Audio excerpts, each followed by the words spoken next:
Hello, subscribe করুন আমার YouTube channel Azad sir এবং বেল আইকনটি প্রেস করে দিন যাতে ভিডিও আপলোড করলে আপনি সবার আগে নোটিফাইড হন।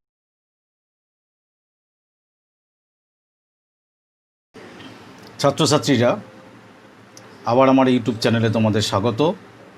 আমি আজকে ক্লাস 10-এর স্ক্রিনে দেখতে পাচ্ছ চ্যাপ্টার 15 স্পর্শক বা ট্যানজেন্ট কি সেটা নিয়ে আলোচনা করব এবং এর উপর ভিত্তি করে একটিমাত্র উপপাদ্য আছে এখানে 40, তার সঙ্গে দুই একটা প্রয়োগ এবং অনুশীলনী দুই একটা অঙ্ক নিয়ে আলোচনা করব। তো চলে আসি স্পর্শক কাকে বলে। আমি এখানে 3টে বৃত্ত অঙ্কন করেছি। এই বৃত্ত 3টির কথায় পরে আসি। একটি উদাহরণ তোমাদের আমি জিজ্ঞাসা করি।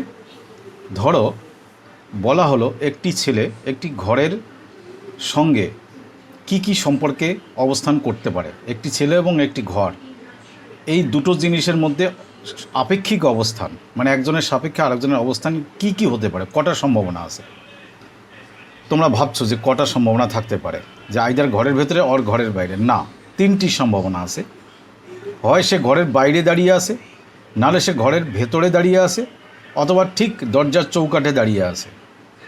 এই চৌকাঠ অবস্থানটাই হলো স্পর্শক অবস্থান। সেটি বৃত্তের সাহায্য বলছি। এখানে 3খানা বৃত্ত দেখতে পাচ্ছ। আমি যদি 3টি সরলরেখা অঙ্কন করি, তা 3টি সরলরেখা এই বৃত্তটির সঙ্গে কি সম্পর্কে থাকবে, দেখি আমরা কি বুঝতে পারি। আমার মনে হয় এরকম 3টি সম্পর্কে থাকতে পারে। প্রথম হচ্ছে, সরলরেখাটি সঙ্গে বৃত্তের কোনো সম্পর্ক নেই, অর্থাৎ এই সরলরেখার অবস্থান এবং এই বৃত্তের অবস্থান কারোর সঙ্গে কারো সম্পর্ক নেই। সরলরেখাটি সম্পূর্ণরূপে বৃত্তের বাইরে অবস্থিত। অথবা এরকম হতে পারে, সরলরেখাটি বৃত্তকে এপার ওপার ছেদ করে বেরিয়ে গেছে। সরলরেখাটি বৃত্তকে এপার ওপার ছেদ করে বেরিয়ে গেছে, দুটি বিন্দুতে ছেদ করেছে। এই ক্ষেত্রে আমরা এই সরলরেখাটিকে ছেদক বলি। আর এখানে কোনো সম্পর্ক নেই, কিছু বলবো না। এবং আরেকটি অবস্থান হতে পারে, নিশ্চয়ই এটা তোমরা এগ্রি করবে, যে এরকম অবস্থান হলো সরলরেখাটি বৃত্তকে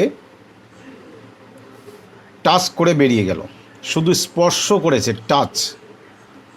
তো আমরা থিওরিটিক্যালি যুক্তিগতভাবে ধরে নিই একটি বিন্দুতে স্পর্শ করেছে, কিন্তু আমাদের অঙ্কন দেখে মনে হচ্ছে না একটি বিন্দু, কিন্তু আমাদের থিওরিটিক্যালি আমরা ধরে নেব যে একটি বিন্দুতে স্পর্শ করেছে।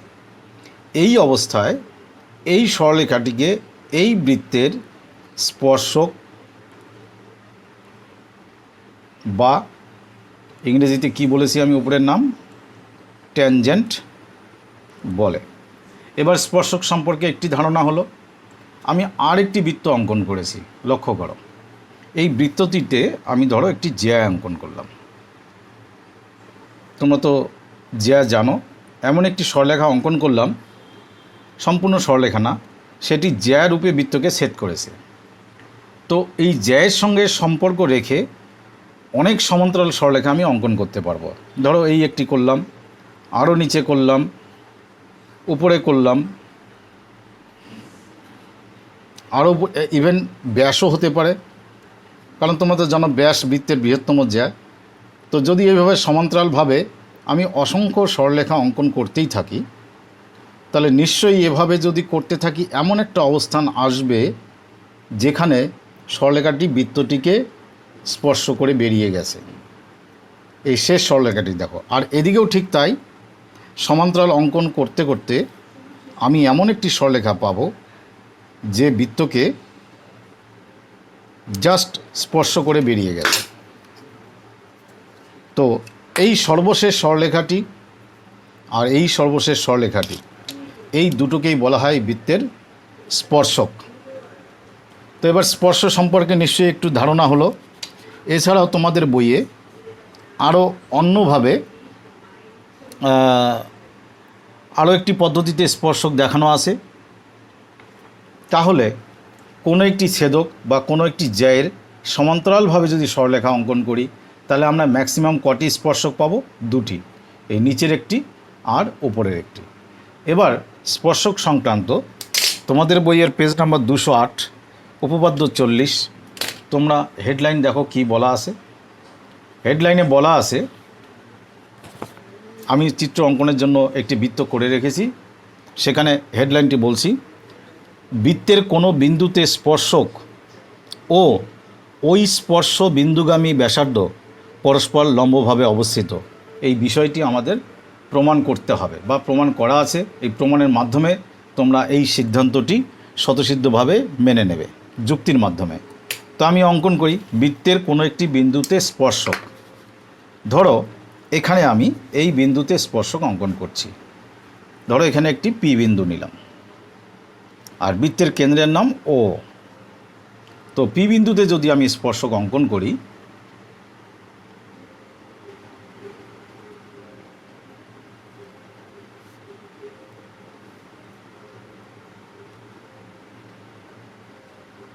আর স্পর্শ বিন্দুগামী এই পি বিন্দুগামী একটি ব্যাসার্ধ অঙ্কন করলাম। বৃত্তের কটি ব্যাসার্ধ হয়? কেউ বলতে পারো বৃত্তের কটি ব্যাসার্ধ হবে? যদি অঙ্কন করতে থাকি, অসংখ্য ব্যাসার্ধ।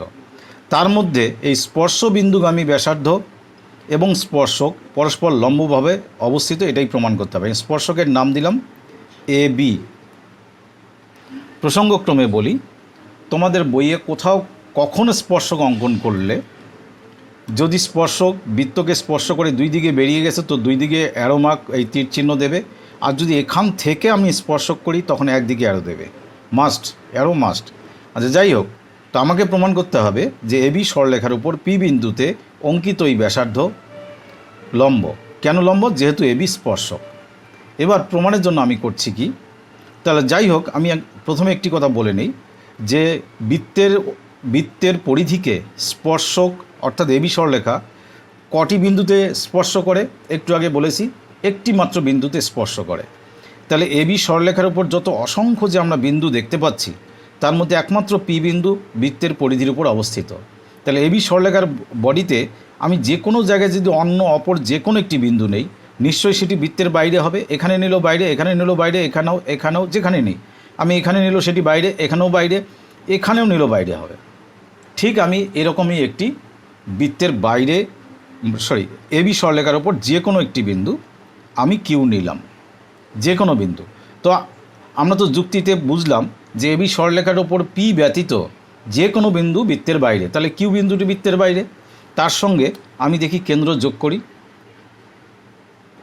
তো যোগ করার আগে বলি, একটি বৃত্তের কেন্দ্র বৃত্তের ভেতরে থাকে আর কিউ বিন্দু বৃত্তের বাইরে। তাহলে এটি যদি আমরা যুক্ত করি তাহলে নিশ্চয়ই সেটি বৃত্তের পরিধিকে ছেদ করবে। তো এখানেও চিত্রেও দেখতে পাচ্ছ ছেদ করছে, ধরলাম সেই ছেদ বিন্দুর নাম আর।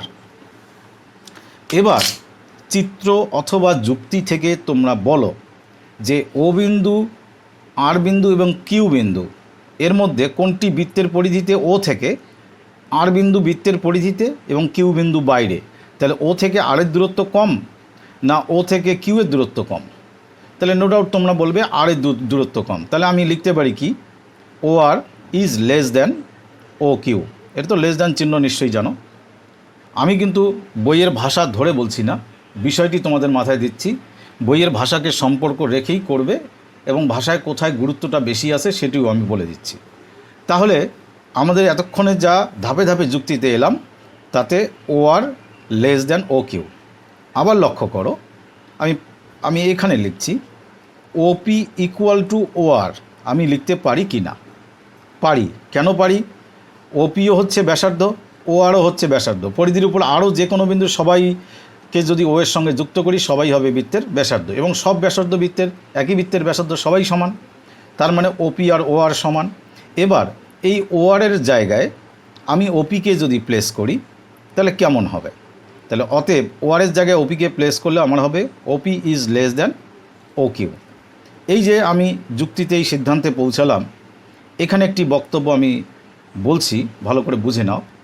তার মানে আমরা দেখলাম এবি সরলরেখার উপরিস্থ যত বিন্দু আছে তার মধ্যে ও থেকে একমাত্র পি বিন্দুর দূরত্বটা কম, এবং যেখানেই কিউ বিন্দু আমি এখানে নিল ওপি ছোট হবে, কিউ বিন্দু এখানে নিল ওপি ছোট, কিউ বিন্দু এখানে নিল ওপি ছোট, এখানেও নিল কিউ যদি এখানেও নেই নিয়ে যোগ করি তাহলে ও কিউ এর থেকে কে ছোট হবে? ওপি। সুতরাং ক্লাস 8-এর একটা কনসেপ্ট তোমাদের নিশ্চয়ই মনে আছে। এখানে আমি বলে নেই একটু, বহিস্থ কোনো বিন্দু থেকে একটি সরলরেখার উপর যত সরলরেখায় তুমি অঙ্কন করো বা যত সরলরেখায় টানো না কেন, তার মধ্যে যার দূরত্ব সব থেকে কম সেই হচ্ছে লম্ব। এইটার দূরত্ব কম, এটি হচ্ছে লম্ব। তার মানে ওপিটাই কি হলো? ওপি হলো এবি এর উপর লম্ব। তো আমাদের যা প্রমাণ করতে বলেছে সেটি প্রমাণ হলো। কী ছিল কথাটি? কোনো বৃত্তের স্পর্শক এবং স্পর্শবিন্দুগামী ব্যাসার্ধ ওপি সেই স্পর্শকের উপর লম্ব, অর্থাৎ এই কোণটি আমাদের কি হলো? সমকোণ। তো এখানে এই যে এই কথাটির পরে যে ভাষাটি আমি বললাম, তোমাদের বই থেকে আমি রিডিং পড়ছি, সেই ভাষাটির মধ্যে কোনো জায়গায় যদি একটু ওয়ার্ডের এদিক থেকে ওদিক হয় তাহলে কিন্তু তোমরা মিনিংলেস হয়ে যাবে ব্যাপারটি, তোমরা সেটা সাবধান থাকবে।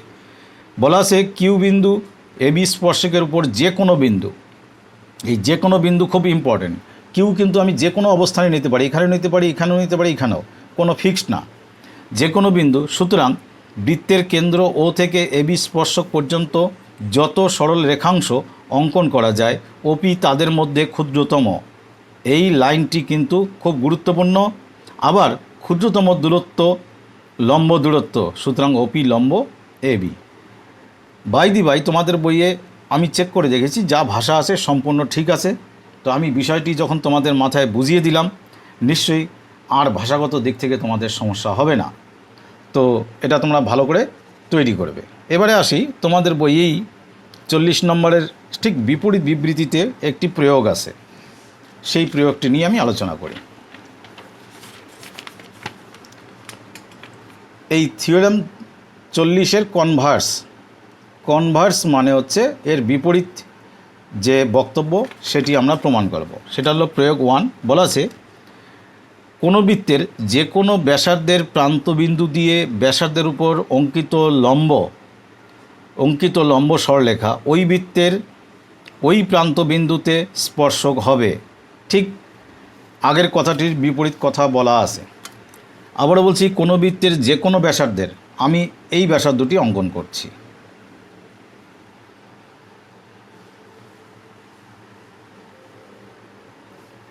সেই ব্যাসার্ধের নাম দিলাম ও, আর এই বিন্দুটির নাম দিলাম পি।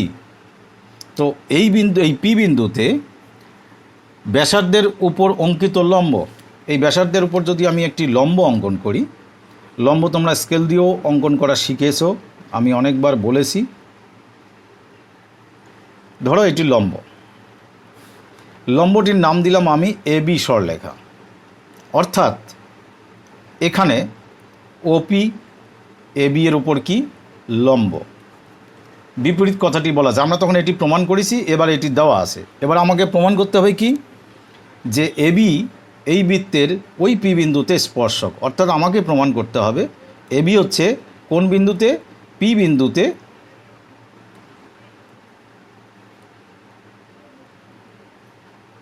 স্পর্শক, ওই বৃত্তের উপর স্পর্শক।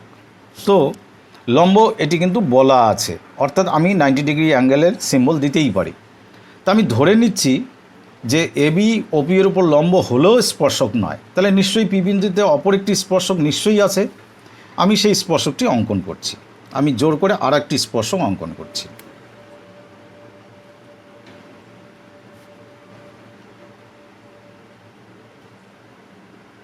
ধরো পি বিন্দুতে সিডি নামে একটি স্পর্শক অঙ্কন করলাম।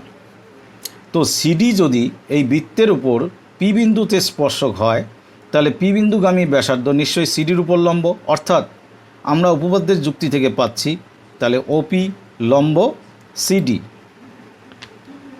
খুব কঠিন বিষয় না, ভালো করে বুঝে নাও।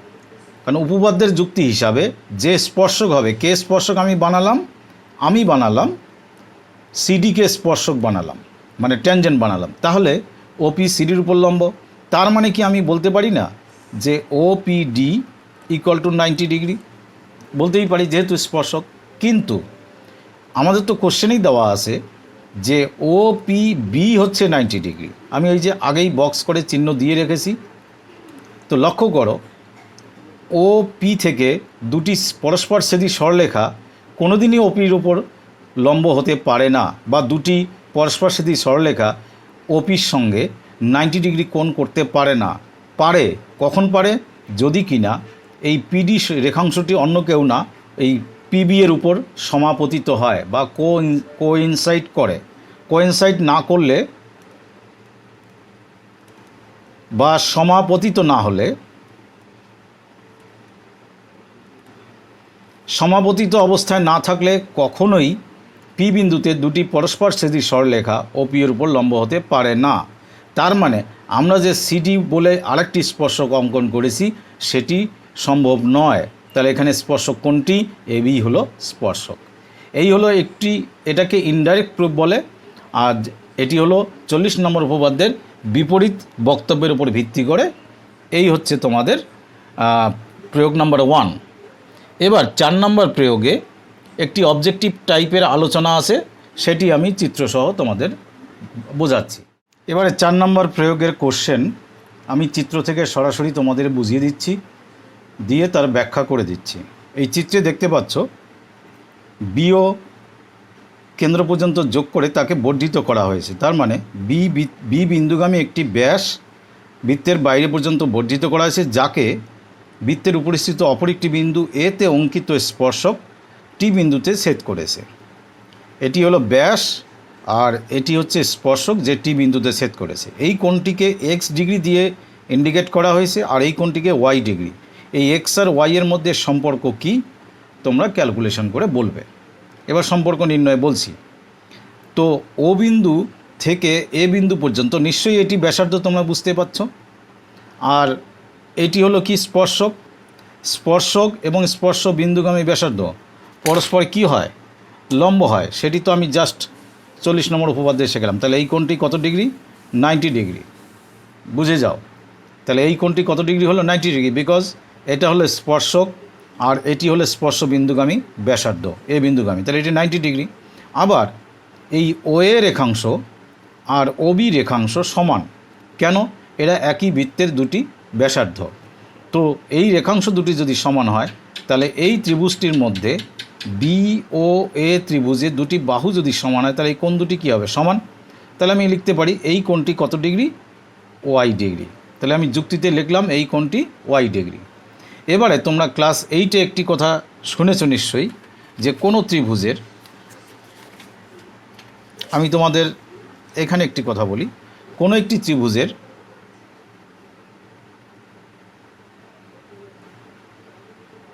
এই কোনো বাহুকে বর্ধিত করলে এই বহিস্থ কোণটি বিপরীত অন্তঃকোণ দুটির যোগফলের সমান। কাছেরটি না, বিপরীত অন্তঃকোণ দুটির যোগফলের সমান।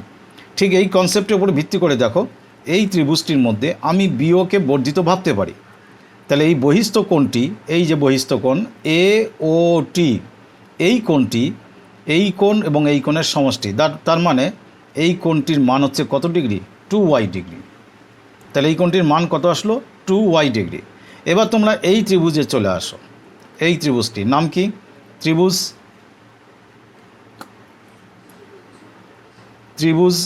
এ ও টি থেকে পাচ্ছি আমরা ত্রিভুজের তিনটি কোণের সমষ্টি কত? 180 ডিগ্রি। তাহলে তিনটি কোণ কী কী পাচ্ছি? এখানে 2y, এখানে x আর এখানে কত? 90। তার মানে 2y ডিগ্রি প্লাস কি x ডিগ্রি প্লাস এই কোণটি কত? 90 ডিগ্রি। এই তিনটি কোণের সমষ্টি কত? 180 ডিগ্রি। তো এখান থেকে x degree plus 2y degree equal to কত হবে? 90 ওইদিকে মাইনাস করলে আমাদের কত মান আসবে?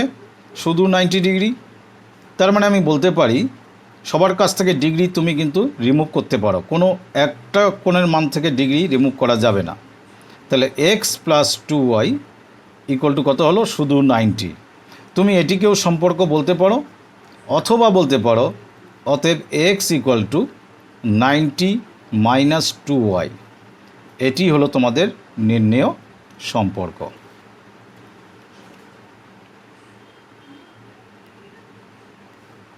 এখানে একটি বিষয় তোমাদের কিন্তু মার্ক করতে হবে, সেটি হলো আমার প্রশ্নে কিন্তু ছিল এক্স ও ওয়াই এর মধ্যে সম্পর্ক।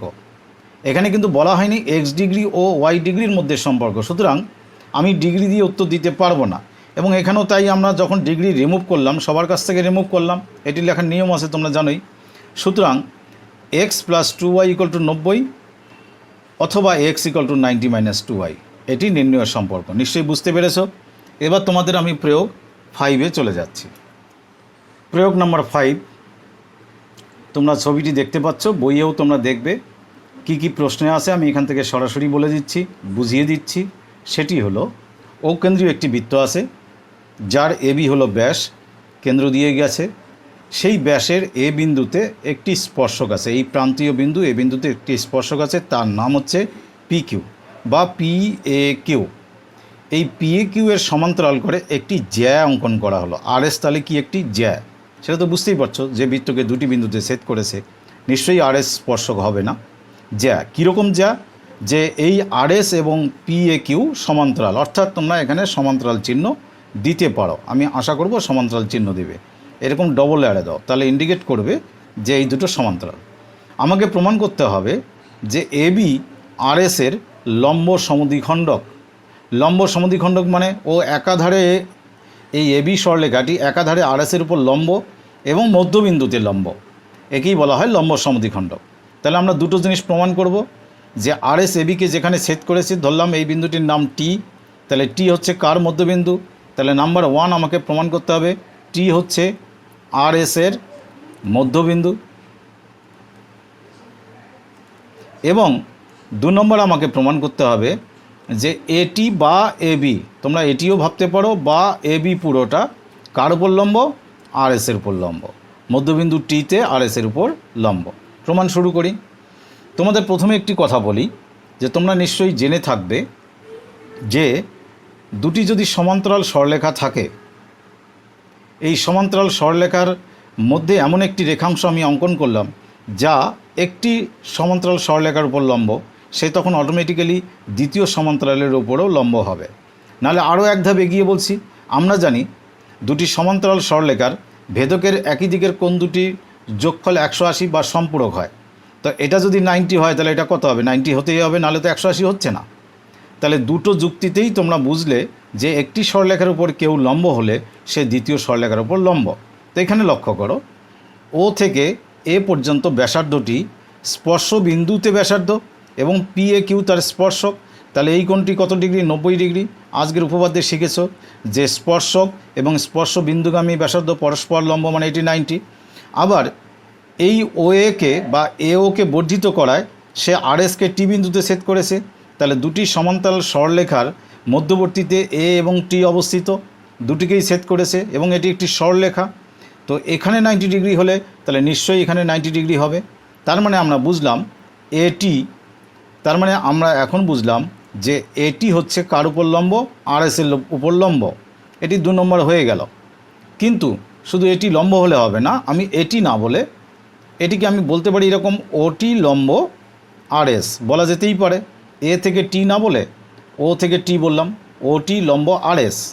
আর তোমরা তোমাদের সিলেবাসের প্রথমে একটি প্রয়োগ তোমরা পড়েছিলে, যে আমি এই সাইডে একটু মনে করিয়ে দিই তোমাদের, যে কোনো সরলরেখার কেন্দ্র থেকে কোনো জ্যায়ের উপর লম্ব অঙ্কন করলে তার জ্যাকে সমদ্বিখণ্ডিত করে। তাহলে ও থেকে টি আর এস জ্যায়ের উপর লম্ব হলো, আমি এই যে যুক্তিতে প্রমাণ করলাম লম্ব হলো, তাহলে টি কী বিন্দু, মধ্যবিন্দু হয়ে গেল। তাহলে আমার দুটোই প্রমাণ হয়ে গেল। তার মানে এবি রেখাংশ আর এসের লম্ব সমদ্বিখণ্ডক। আশা করি তোমরা ক্লিয়ার। তাহলে আমরা অনুশীলনীর 1-2 প্রয়োগ আমি এখন একটু আলোচনা করে দেই, তাহলে তোমরা অনুশীলনীটি শুরু করতে পারবে। ছাত্রছাত্রীরা, তোমাদের অনুশীলনী নাম্বার হচ্ছে 15.1। 1 নম্বর কোশ্চেনের আলোচনা আমি করে দিচ্ছি। প্রশ্নে বলা আছে ও কেন্দ্রীয় একটি বৃত্তের, দেখতে পাচ্ছ বৃত্তের কেন্দ্র ও, এবি একটি জ্যা, এবি আমি একটি জ্যা অঙ্কন করেছি। বি বিন্দুতে অঙ্কিত স্পর্শককে বর্ধিত এ ও টি বিন্দুতে ছেদ করে। এবি একটি জ্যা, বি বিন্দুতে অঙ্কিত স্পর্শক যা বর্ধিত এ ওকে টি বিন্দুতে ছেদ করে। বি এ টি 21 ডিগ্রি হলে, এই কোণটি 21 ডিগ্রি হলে বি টি এ এই কোণটির মান কত? তাহলে আমার দরকার কি, কোণ বি টি এর মান কত? দেখো, এটা দুটো পদ্ধতি আছে, আমি দুটোই বলবো, তোমাদের কাছে যেটা মনে থাকবে বা সহজ মনে হবে সেভাবে করবে। কারণ এই জ্যামিতির যে শর্ট কোশ্চেন যেগুলো আসে, প্রয়োগ ঠিক নয়, এটি শর্ট কোশ্চেন, সেগুলো কিন্তু সলভ করার বিভিন্ন পদ্ধতিতে ট্রাই করবে, তাতে তোমাদের বুদ্ধি আরও খুলবে এবং জ্যামিতি কিন্তু ভালো করে বুঝতে পারবে। সবার প্রথমেই বলি, যদি উপপাদ্যর হেডলাইন মুখস্থ না থাকে, আগে তো তোমরা বুঝে নিলে, প্লাস সমস্ত উপপাদ্যের হেডলাইন কিন্তু মুখস্থ থাকতে হবে, তাহলে কোনো প্রয়োগ তোমরা খুব তাড়াতাড়ি ধরতে পারবে। এখানে তো আমি দেখতে পাচ্ছি এটি 40 নম্বর উপপাদ্যের উপর ভিত্তি করে এই অবজেক্টিভ দেওয়া আছে, কিন্তু মাধ্যমিকে যখন কোশ্চেন আসবে তখন তো তোমরা কোন উপপাদ্যের ভিত্তিতে দিয়েছে সেটা তো তোমাদের সরাসরি তার সঙ্গে লিঙ্ক রেখে তো কোশ্চেন দেবে না। সুতরাং তোমরা কিন্তু ওভারঅল বিশেষ করে ক্লাস 10 9-এ তো দেখতেই পাচ্ছ বিভিন্ন জায়গায় বিভিন্ন কথা 9, 8 থেকে আমি প্রসঙ্গ টানছি, তাহলে উপপাদ্যগুলোকে একবার দেখে নাও, তার হেডলাইনগুলো একবার মনে রাখার চেষ্টা করো যদি জ্যামিতিতে ভালো করতে চাও। আর যারা ক্লাস 9-এর বা 8-এর বিশেষ করে উপপাদ্যের হেডলাইনগুলো ভালো করে মনে রাখেনি, বুঝে মনে রাখতে হবে, বারবার বলছি, তাদের পক্ষে বুঝতে সমস্যা হবে। আলোচনায় আসি। এই কোণটি 21 ডিগ্রি, তাহলে আমি চিত্র থেকেই বুঝিয়ে দিই একটি কথা, এই কোণটিও 21 ডিগ্রি হবে। কেন হবে? কারণ এটি বৃত্তের ব্যাসার্ধ এবং এটিও বৃত্তের ব্যাসার্ধ, তো ব্যাসার্ধ দুটি সমান, তাহলে এই কোণ দুটি কী হবে? সমান। তাহলে বুঝলাম এই কোণটি 21 ডিগ্রি। আবার এটি হচ্ছে স্পর্শক, এটি হচ্ছে স্পর্শ বিন্দুগামী ব্যাসার্ধ, তাহলে এই কোণটি কত ডিগ্রি হবে? 90। তাহলে এই টোটাল কোণটি কত হলো? এই টোটাল কোণ 90 + 21। দেখো আমি এখানে লিখেছি ABT, কোণ ABT 21 + 90 = 111 ডিগ্রি। এবার যদি আমি বড় ত্রিভুজ কল্পনা করি ABT, এই বড় ত্রিভুজের তিনটি কোণের যোগফল কত? 180। তার মধ্যে এটি 21, এটি 111, তাহলে বাকিটি কত? মাইনাস করলেই বেরিয়ে আসবে 48 ডিগ্রি। এবার অন্যরকম কীরকম ভাবতে পারি? বুঝে গেলে তাহলে 48 ডিগ্রি হয়ে গেল, এটা বুঝে গেলে। আবারও লাস্ট প্যারাগ্রাফটি বলছি, লাস্ট অংশটি। ABT যে ত্রিভুজ আছে তার তিনটি কোণের সমষ্টি 180, তার মধ্যে এই কোণটি হচ্ছে আমাদের 21 ডিগ্রি, আর এই বড় কোণটির মান কত আসলো? 111। তাহলে এই ছোটো কোণটির মান কত আসবে? 180 - 111 + 21, আমি তাই করেছি, = 48। এবার অন্যভাবে কি বলবো? আমরা জানি যে এই বহিস্থ কোণটি এই অন্তঃকোণ দুটির সমষ্টির সমান, তার মানে আমি বলতে পারি 21 + 21, তাহলে এই কোণটির মান কত? 42 ডিগ্রি। এবার এই ছোট্ট ত্রিভুজে দেখো, এটি 90, এটি 42, এটি কত? 180 থেকে 90 মাইনাস করলে আরও 90 থাকে, তার থেকে 42 মাইনাস করলে কত থাকবে? 48। এই তো ব্যাপার। তো এভাবে তোমরা 1 নম্বর বুঝে নেবে। এবার আমি এখানেই দেখাচ্ছি তোমাদের 2 নম্বর প্রয়োগ, অনুশীলনীর 2 নম্বর প্রয়োগ। লক্ষ্য করো, কোশ্চেনটি পড়ি আগে।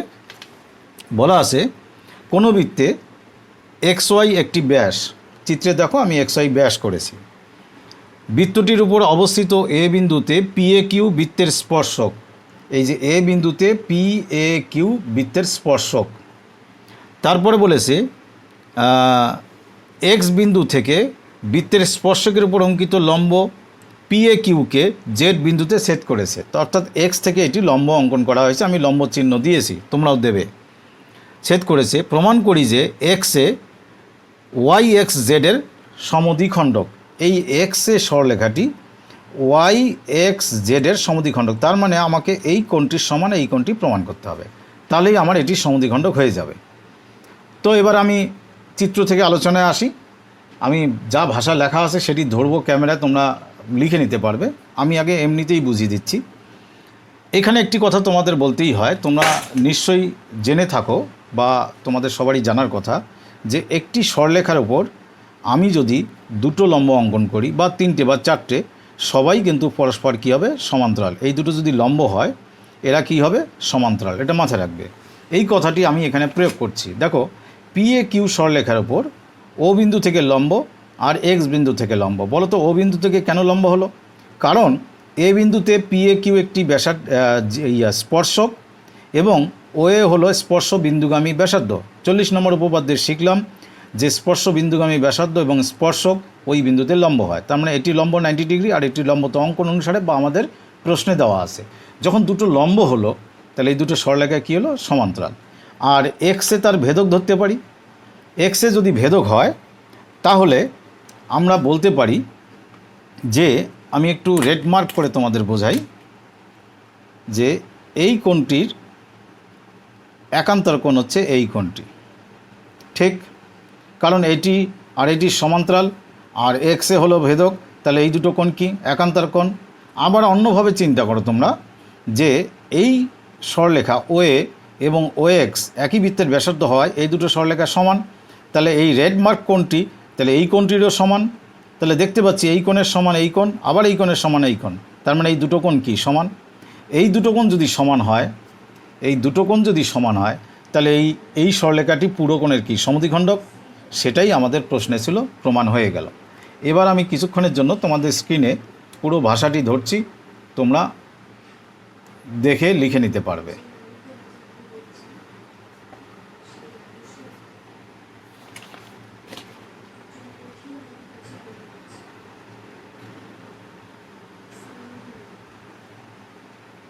তো যাই হোক, এভাবে তোমরা অনুশীলনীর আমি নাম্বারগুলো বলছি যে 3-তে 3, 4, 5 এগুলো হচ্ছে মোস্ট ইম্পর্ট্যান্ট। তারপরে 6, 8 এবং 9 করবে। নাম্বার 7 না করলেও কোনো প্রবলেম নেই, নাম্বার 7 ততটা ইম্পর্ট্যান্ট নয়। কিন্তু আবারও বলছি 3, 4, 5 অবশ্যই স্টার মার্ক দিয়ে রাখবে, আর 6, 8, 9 তোমরা অবশ্যই করবে। সমস্যা হলে আমাকে জানাবে, আমি তাহলে বাকিগুলো করে দেব। Thank you. আপাতত এই ভিডিওতে এইটুকু থাক। আমি জ্যামিতির ভিডিও খুব দ্রুত নিয়ে আসছি। সুতরাং নতুন যারা আসো এই চ্যানেল সাবস্ক্রাইব করো এবং বেল বাটন প্রেস করে রাখো, যাতে নতুন ভিডিও তোমরা তাড়াতাড়ি জানতে পারো। ওকে।